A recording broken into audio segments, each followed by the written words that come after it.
السلام علیکم ورحمۃ اللہ وبرکاتہ۔ ناظرین، اللہ کرے کہ آپ سب خیریت سے ہوں۔ آج میں آپ سے محرم الحرام کے تعلق سے بات کروں گا۔ 10 محرم الحرام یعنی عاشورہ کا دن۔ اس دن کے متعلق بے شمار فضائل ہیں جو کتابوں میں دیکھے جا سکتے ہیں، لیکن اسی کے ساتھ ساتھ یہ تاریخ یعنی عاشورہ کا دن ایک بدترین ظلم اور کربناک سانحہ کی داستان بھی پیش کرتی ہے، کیونکہ یہی وہ دن ہے جس دن بدکار اور فریبکار لوگوں نے نواسۂ رسول اور ان کے ساتھیوں اور ان کے گھر والوں کو کربلا کے میدان میں نہایت بے رحمی سے شہید کر دیا تھا۔ لیکن میرا مقصد یہ بتانا نہیں ہے، میرا مقصد یہ ہے کہ کربلا کے واقعے کے ذریعے حضرت امام حسین رضی اللہ عنہ امت کو کیا پیغام دینا چاہتے تھے، اور ان کا پیغام کیا ہے جس کو لوگ آج بھول کر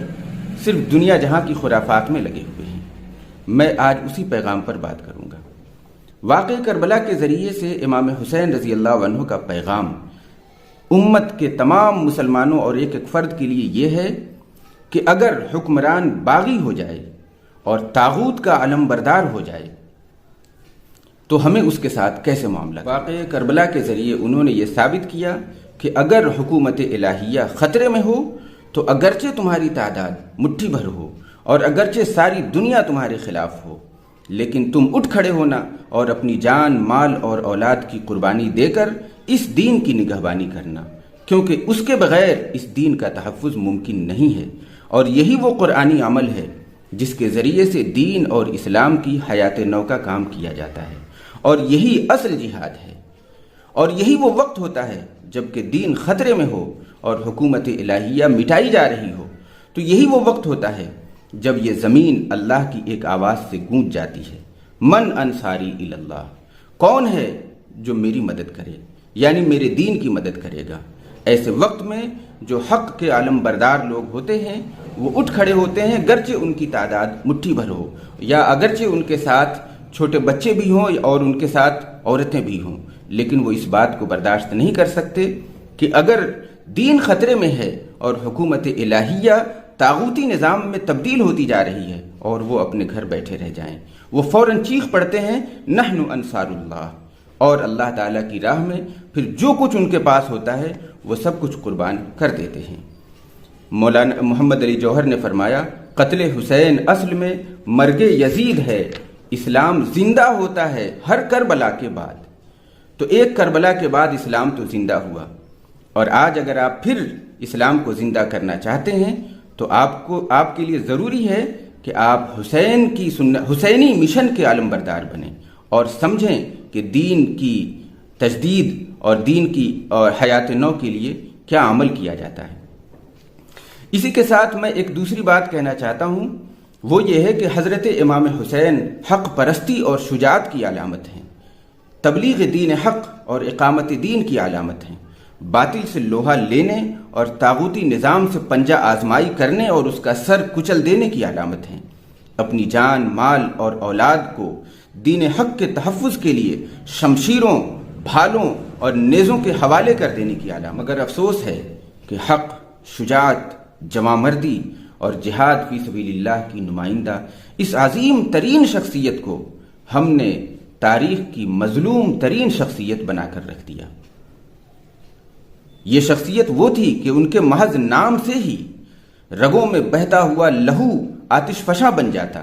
مگر ہم نے ان کو رونے دھونے اور ماتم کرنے کا ذریعہ بنا کر رکھ دیا۔ میرا سوال یہ ہے کہ اگر تو آپ کی نظر میں حضرت حسین حق ہیں، قرآن کا آئینہ ہیں، ان کا اقدام درست ہے اور وہ دین حق کے تحفظ کے لیے تھا، ان کے جو مد مقابل تھے وہ غلط تھے، وہ باطل تھے، وہ اس لائق تھے کہ ان پر لعنت کی جائے، تو پھر آپ اپنے رویے پر ذرا توجہ کیجیے۔ اگر دین حق کے تحفظ میں ان کے ساتھ ایسا ہو جاتا ہے کہ وہ اللہ کی راہ میں شہید ہو جاتے ہیں تو یہ تو فخر کرنے کا مقام تھا، اور یہ تو وہ مقام ہے کہ اس میں ان کی اتباع کی جائے، ان کی تقلید کی جائے، ان کے مشن کو آگے بڑھایا جائے۔ لیکن ہم نے اس بات کو رونے دھونے اور ماتم کرنے کا ذریعہ بنا لیا۔ میرے بھائیوں، ماتم تو یزید اور اس کے پیروکاروں کو کرنا چاہیے تھا، جس کے نام سے آج بچہ بچہ نفرت کرتا ہے. کوئی شخص یزید کا نام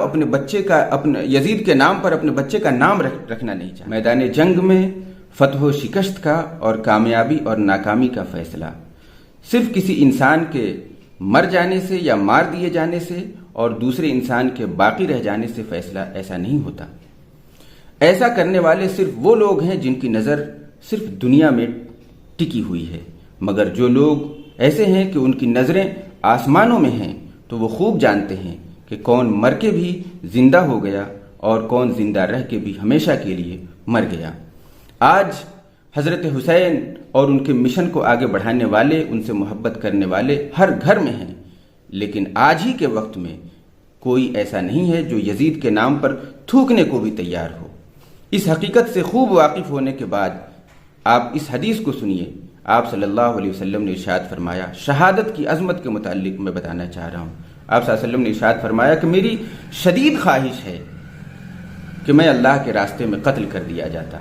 مجھے پھر زندہ کیا جاتا، میں پھر قتل کیا جاتا، مجھے پھر سے زندہ کیا جاتا اور میں پھر سے قتل کر دیا جاتا. شہادت ہے مطلوب و مقصود مومن، نہ مال غنیمت نہ کشور کشائی. آپ ذرا سوچئے، کربلا کے میدان میں دیکھیے، اگر آپ کو ایسا لگتا ہے کہ حضرت حسین حق ہیں، ان کا مشن درست ہے اور انہوں نے جو اقدام کیا وہ ضروری، واجب بلکہ فرض تھا، تو پھر تو کوئی وجہ نہیں بنتی کہ آپ ماتم کریں. ہاں، اگر آپ دنیا کے نقشے کے اعتبار سے یہ دیکھتے ہیں کہ کربلا کے میدان میں وہ شہید کر دیے گئے تھے اور نہایت ظلم اور کربناک طریقے سے، تو پھر میں آپ کو بتا دوں کہ وہ شہید ہی ہوئے تھے. شہید کون ہے؟ شہید وہ ہے جس کے بارے میں اللہ کہتا ہے کہ تم ان کو مردہ مت کہو جو میری راہ میں مارے گئے، بلکہ وہ زندہ ہیں اور حقیقت میں وہی زندہ ہیں،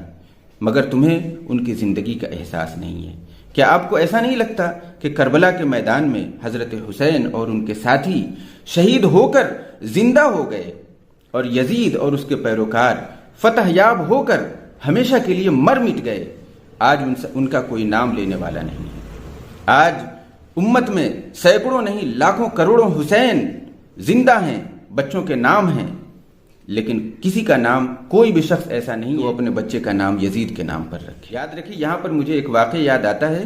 کہ حضرت عبداللہ ابن زبیر رضی اللہ تعالیٰ عنہ، اسی وقت میں، یہ ٹائم لگ بھگ تھوڑا سا آگے پیچھے ہے، اور اسی حکومت نے ان کو بھی شہید کر دیا تھا. اس کے ایک آدمی نے، ان کی ماں حضرت اسما رضی اللہ تعالی عنہا کو، وہی جو حکمران تھا، اس نے باضابطہ فخریہ طور پر کہا کہ دیکھا میں نے تیرے بیٹے کا کیا انجام کیا، میں نے کہا تھا کہ ایسا نہ کرے، میرے خلاف نہ اٹھے، میرے راستے میں نہ آئے، میں جو کہہ رہا ہوں کرنے دے، ورنہ میں اس کا برا انجام کروں گا. وہ نہیں مانا تو دیکھا اس کا کیا انجام ہوا. ان کی لاش کو ٹانگ دیا لوگوں نے، لٹکے رہے، پھانسی دے دی گئی مرنے کے بعد بھی. حضرت اسما رضی اللہ تعالی عنہا نے جو خوبصورت جواب دیا وہی میں بتانا چاہتا ہوں. انہوں نے کہا کہ ہاں، تو نے میرے بیٹے کی دنیا خراب کر دی، لیکن میرا بیٹا وہ ہے جس نے تیری آخرت خراب کر دی ہے. تو اور تیرے سارے لوگ، سب کی آخرت اس نے برباد کر دی، تو نے تو صرف اس کی دنیا برباد کی ہے. یہی بات حضرت حسین اور ان کے ساتھیوں کے لیے ہے. وہ طاغوتی علم بردار لوگ اور شیطانی لشکر کے لوگ جنہوں نے حضرت حسین اور ان کے ساتھیوں کو شہید کر کے، زیادہ سے زیادہ اتنا کہہ سکتے ہیں کہ انہوں نے ان کی دنیا برباد کر دی، لیکن انہوں نے ان سب کی آخرت ہمیشہ کے لیے برباد کر دی. یہی فرق ہے اس بات کو سمجھنے کا کہ حقیقت میں کون فتح یاب ہوا اور کون ہے وہ جو ہمیشہ کے لیے ناکامی کا شکار ہوا.